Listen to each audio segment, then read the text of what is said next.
Alors, aujourd'hui, on va répondre à la question suivante.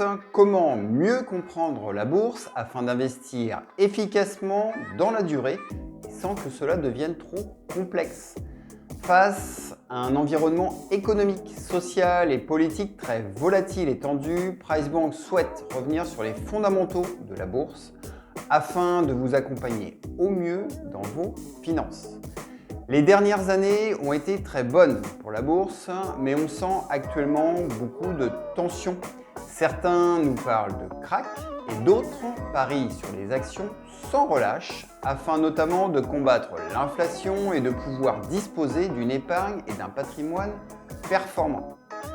En 10 minutes chrono, nous allons donc revenir sur les principes de la bourse, comprendre son intérêt, son impact sur les entreprises et retrouver en fin de vidéo des solutions et je l'espère un peu de clairvoyance. Allez, c'est parti!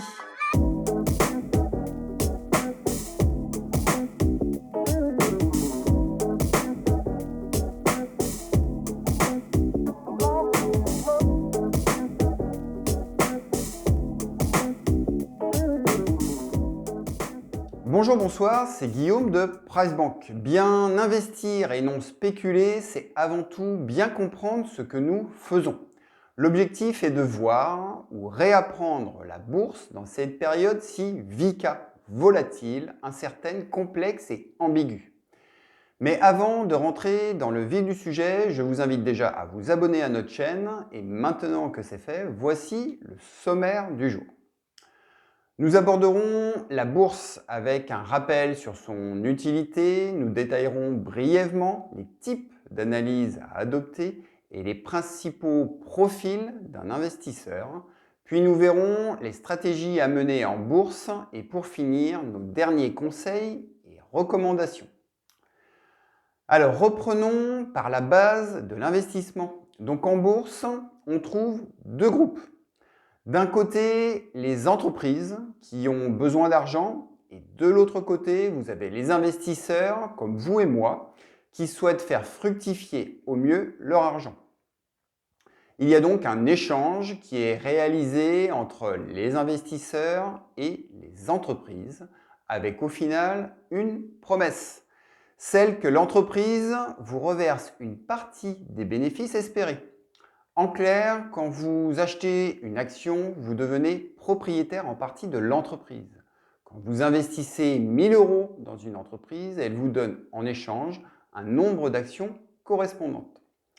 Pour chaque action détenue et conservée, l'entreprise va vous verser un dividende, c'est-à-dire une partie de ses bénéfices. Jusque-là, je pense que tout le monde me suit. Alors maintenant, comment choisir l'entreprise sur laquelle investir? Eh bien, il y a deux grandes écoles qui s'affrontent. Vous allez trouver les investisseurs qui sélectionnent en fonction des résultats, du bilan de l'entreprise, en fonction de ses performances. C'est ce qu'on appelle une analyse fondamentale. On parle également de stock picking quand l'objectif est de sélectionner des valeurs prometteuses, que ce soit des valeurs value, c'est-à-dire des titres décotés, ou des valeurs grosses comme les valeurs techno. À l'analyse fondamentale, vous avez ensuite l'analyse graphique qui va se baser, vous l'aurez deviné, sur des graphiques selon le prix de l'action et son évolution. L'analyse graphique permet de repérer des tendances haussières et baissières et en traçant notamment des droites qui permettront de visualiser des points de support ou de résistance qui seront annonciateurs de confirmation ou d'infirmation des dites tendances. Alors par exemple, Air Liquide, c'est un exemple et pas un conseil en investissement, je précise. Admettons que l'action vaut 100 euros. Eh bien, elle évolue dans le temps. Elle peut valoir 120, puis 80. Ensuite, elle s'échangera à 150 pour redescendre à 120 euros. Ce sont les fluctuations. Ces dernières ne sont donc pas le fruit uniquement des performances de l'entreprise, c'est le simple résultat des échanges entre les acheteurs et les vendeurs. Admettons que j'ai envie d'acheter une action qui est actuellement à 150 euros. Ma stratégie peut être d'attendre ou de trouver un vendeur qui la vend 140 euros. Et je vais par exemple parier, compte tenu de l'analyse graphique, qu'elle va remonter à 200 euros. Ce sera ainsi mon objectif de cours.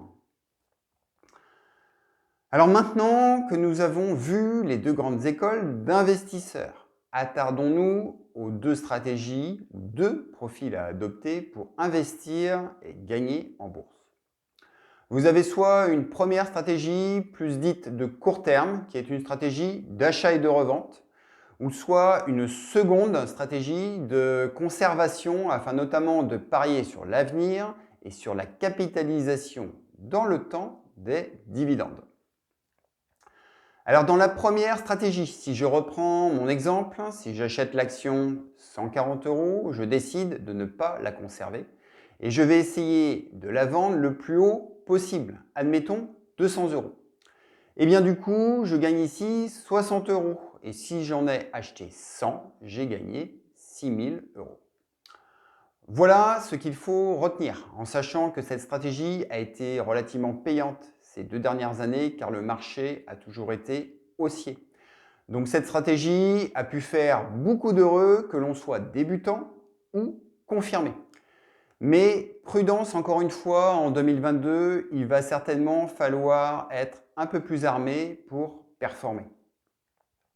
Dans la deuxième stratégie, plus long terme, quand vous devenez propriétaire d'une partie d'une entreprise à travers une action, l'entreprise peut générer, car c'est un peu l'objectif d'une boîte quand même, des bénéfices.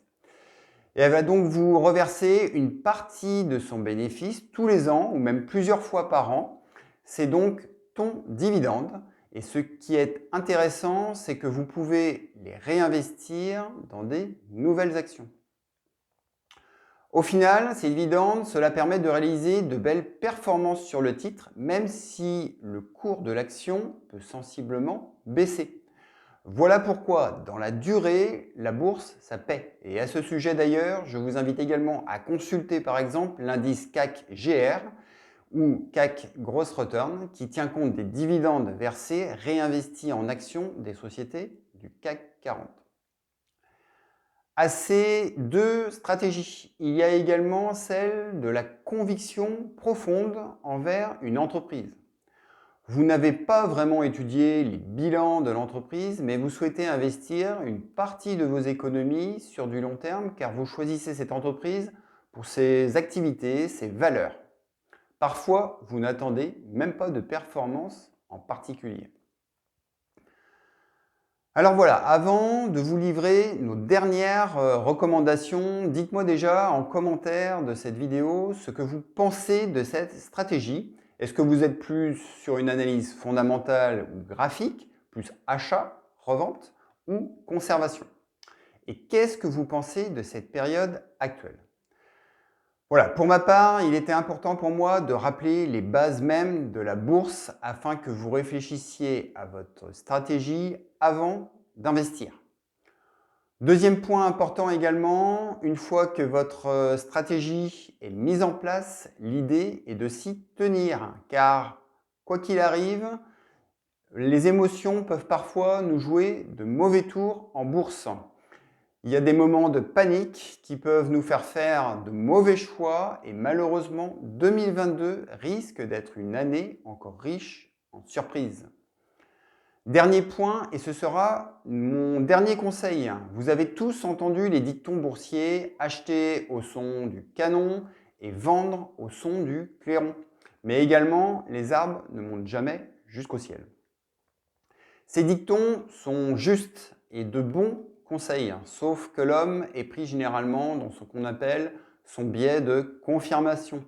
Il faut donc savoir parfois analyser plus froidement l'information et agir en utilisant un biais d'infirmation afin de ne pas réagir au mouvement de foule et furie collective. Un moyen simple peut être également de s'inspirer de la méthode DCA pour Dollar Cost Averaging, qui permet d'investir périodiquement sur un même actif afin de lisser le coût d'un achat global et de réduire vos risques. Bref, ce que je veux juste dire, c'est qu'acheter au son du canon via un travail de sélection et d'analyse fondamentale est extrêmement difficile et parfois long. Alors clairement, la méthode DCA ne vous permet pas d'avoir le meilleur prix, mais permettra d'investir sans se poser la question d'être sur un marché haussier ou baissier, mais en sachant que le prix de revient sera lissé dans le temps et cela vous évitera dans la durée de fâcheuses erreurs de stratégie. Vous évitera de l'inaction provoquée par la peur et les doutes et assurément beaucoup plus de sérénité. Voilà au final le message que je souhaitais vous faire passer. J'espère que ce sujet vous a plu.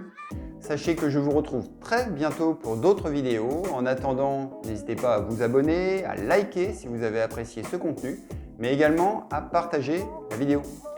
PriceBank vous remercie de votre écoute. À très bientôt. Reprenons tous nos finances en main.